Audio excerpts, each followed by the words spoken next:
Yang pertama ingin saya perkenalkan adalah apa itu Cochrane gitu. Jadi Cochrane ini adalah suatu organisasi non-profit internasional yang basisnya di UK gitu, yang memiliki sebuah tujuan untuk bisa menyampaikan summary atau ringkasan dan juga informasi yang berbukti ilmiah tinggi gitu ya, kualitasnya tinggi untuk akhirnya bisa disebarluaskan tidak hanya ke tenaga medis ataupun dokter atau para medis, namun juga kalau bisa menjangkau masyarakat luas.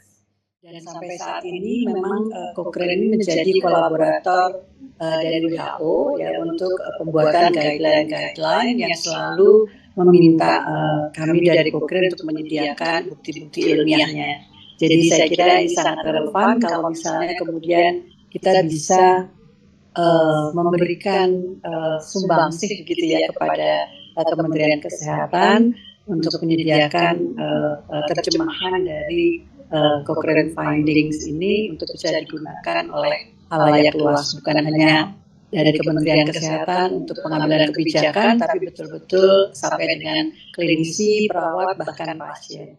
Dan dokter, jadi saya jadi ini aja sih, saya mungkin lebih dari sisi penggunaan atau user ya, di kira-kira di seluruh kementerian atau institusi atau lembaga yang sudah pakai Cochrane ini, kira-kira di mana aja nih dokternya? Ini kan mungkin saya tahunya baru Kemkes ya, cuma mungkin ada sudah menjajaki dengan yang lainnya itu siapa aja gitu. Itu yang pertama. Yang kedua mungkin sedikit berhubungan dengan tadi Mbak Giri mungkin. Ini apakah systematic review yang dilakukan di Cochrane ini itu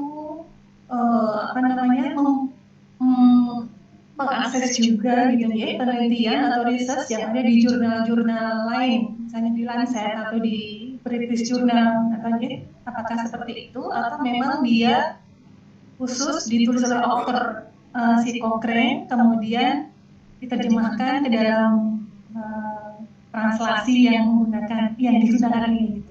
Jadi fitur yang mungkin bagi saya sangat menarik itu yang PLS tadi. Jadi kalau bayangan saya Kementerian Kesehatan itu kan luas banget ya, bukan hanya dokter spesialis, perawat, SKM. Kalau ada fitur ini mungkin akan sangat terbantu gitu untuk menjadi evidence base saat mereka bikin kebijakan, bikin risk lanjutan atau apalah itu. Oke.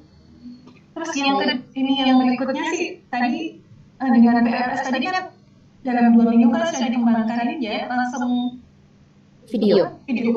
Nah, itu kalau di kami kan di Kemkes ini ada medsos gitu ya, kita itu untuk edukasi ke masyarakat gitu. Nah, apakah ini nanti akan bisa di-download, misalnya kita masukkan juga ke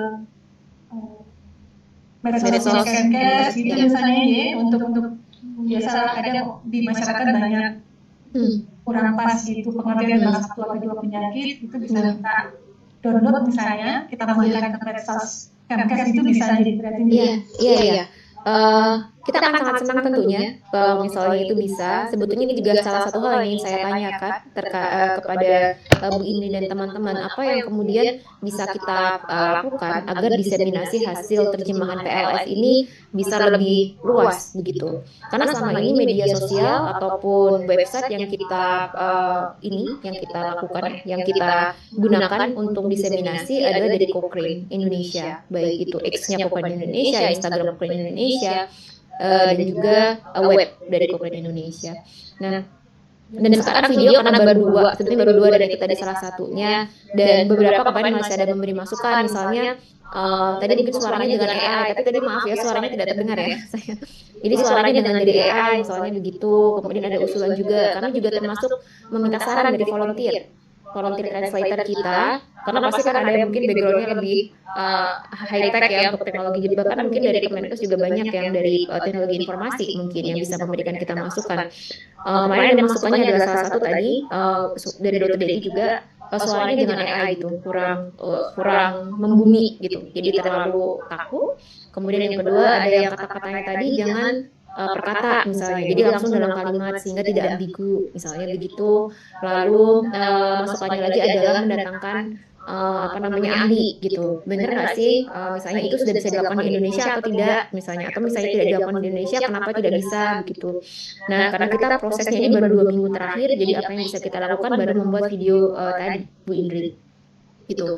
Jadi misalnya pun nanti bisa masuk ke, dan itu bahkan kita belum masukkan ke website, belum kita masukkan ke Instagram atau apa kita gitu, belum ya gitu. Jadi nanti rencana memang akan kita masukkan ke X dan lain-lain.